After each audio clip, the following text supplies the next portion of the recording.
America? Welcome into another episode of Juiced Up, only found right here on GallerySports.com. I'm Rachel Von Orania, and this is a sports talk show, and I'm based in Houston, Texas, so you know I got to talk about it. Look, oh my goodness, the Houston Texans, they've finally done it. No, they didn't sell the team. Calm down. They finally made a good decision. They hired Demeco Ryans as their new head coach. It's all anyone's talking about today. So I have brought in Aaron Wilson, who's been covering the Houston Texans and the NFL for a very long time. He's currently with KPRC Channel 2 Houston. Aaron, thank you so much for joining me today. Now, a lot of the talking heads in the national media, I've been hearing them all day, right? The people that aren't from here, but the national media, talking about how the hiring of Demeco Ryans to the Texans is a big mistake. Not for the Texans, for Demeco Ryans, okay? They are some haters. And, you know, it makes sense. It's reasonable. We all know why the people are skeptical. We know that the accusations of racism, firing multiple coaches after 1 year, you have the Jack Easterby debacle, like all of it. And then now, of course, right, they don't have the first overall pick because they decided to go and win a game, final game of the season, so they're picking number 2. I'm curious, Aaron, though. I want to hear the other side of it. Why do you think that Demeco Ryans took this job? Well, they paid a lot of money. It's a 6-year contract. So there's a lot of job security. So we expect him to be here for a very long time. And one of their pitches was, besides the fact that it's home, that this was where he built his career and really started his NFL reputation. NFL Defensive Rookie of the Year, defensive captain, all those things, Pro Bowl linebacker, and just a really cerebral guy. But they were able to sell the fact that they have draft capital finally.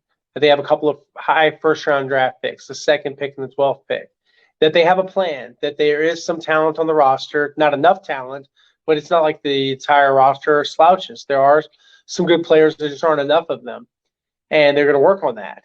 And they really sold him on a plan of competency that it's been, in some ways, that what they've done the last few years, they ripped the Band-Aid off so that in future years like this one, they would have some ability to compete with terms of having salary cap space and having the ammunition in the draft to go and get some good quality players, and that they drafted well last year.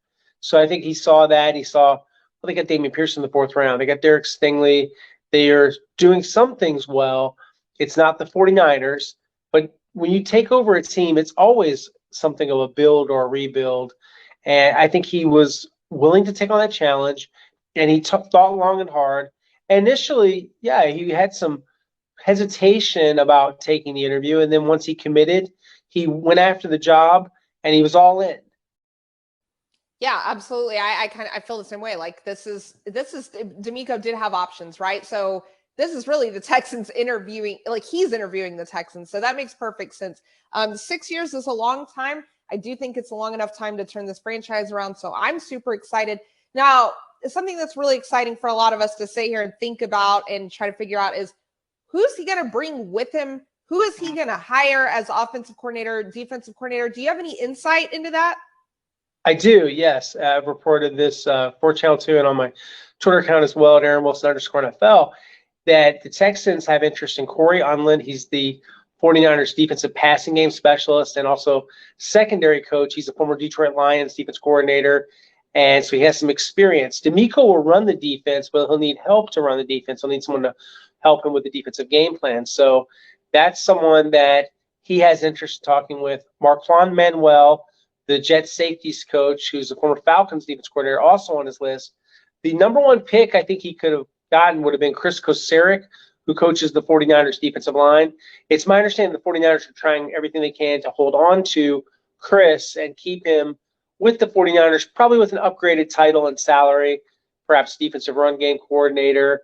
Who knows? I think it's going to be lucrative for him to not come to the Texans. But he's been interested. He's a Texas Tech graduate. He's from the state of Texas. So I think that's something that was attractive to him. But you don't get everybody you want. That's the thing about having a staff. Some guys might just prefer to stay with the 49ers. And then on the offensive side of the ball, Bobby Slowick, they have requested him for an interview. Bobby is the 49ers passing game coordinator, and so he's well-versed in the Kyle Shanahan system. He is not a play caller. Kyle Shanahan calls the plays, but he has a lot of knowledge of what they're doing. He worked previously for the Commanders. He's also coached on defense before.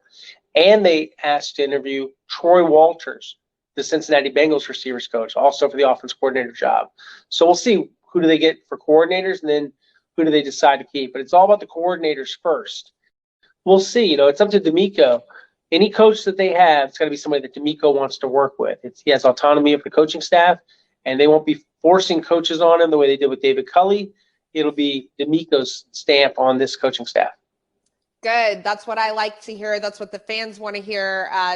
Props to Nick Caserio for bringing him over here, but definitely want to see Demeco make his own hires. Now, before we go, really quick, I noticed that she didn't mention Clint Kubiak. A lot of people are kind of speculating, like, could there be a Kubiak family / Demeco Ryans reunion? Any validity to that, in your opinion? Right. No, I haven't heard Clay Kubiak yet. He's the assistant quarterbacks coach for the 49ers, and he has been asked for the Buccaneers. They did an interview with him for their offense coordinator job. So, yeah, he's highly regarded enough to be already getting offense coordinator jobs. It's just that when you look at, when you make your picks and you're looking at one staff, you don't just ask. It's kind of disruptive to ask everybody or more than one guy from a staff to interview for the same job. I know that might sound maybe a little counterintuitive because, well, why can't they just compete for the job? But you got to think there's your relationships. These are guys that work together, and then one doesn't get the job. It can be kind of disruptive, and there's a certain, I would say, politeness that you want to go through when Kyle Shanahan's the guy that made him a defense coordinator, hired him as a quality control, then up to the inside linebacker. So if you go and you leave and then you think you're just going to raid the 49ers staff of a bunch of guys, it's just not really how it works when you're trying to formulate a staff, and there's a certain respect factor. So I know the fans are like, some of them, and I guess I probably should say it, that think that J.J. Watt's going to be the defensive line coach. He's going to work 18-hour days. No, Andre Johnson's not going to coach the receivers. J.J.'s not the defensive line coach. All the nostalgia stuff, I know that's fun for the fans, but for the rest of us, this is a business, and I try to only focus my time on things that are productive and that I think are likely. So I stick with the names that I'm hearing from my sources around the league, and those are the guys I'm zeroed in on. But no, I'm not expecting, like Owen Daniels coach the tight ends, Brian Cushing anymore. I think those guys will hang out. They'll be around. They'll show support. They'll show love. I think they're going to crowd that press conference on Thursday at NRG Stadium in the auditorium. There are going to be a lot of alums there to show support and love for Demeco, but I think that's probably going to be as far as it goes. Yeah, well, the one thing that I know is I'm just excited. This is the first offseason in a while where we just have positive feelings going into the next season. I'm excited. This is a guy who is well respected around the league. Players love him. This changes the whole perception of this team going forward. It actually might even make the Houston Texans a team that maybe, just maybe, free agent names would want to come play for. Like, I'm just so excited to see the domino effect. And it's been a while since I felt really good about this team. Aaron, thank you so much for coming on, taking the time to talk to me about this today.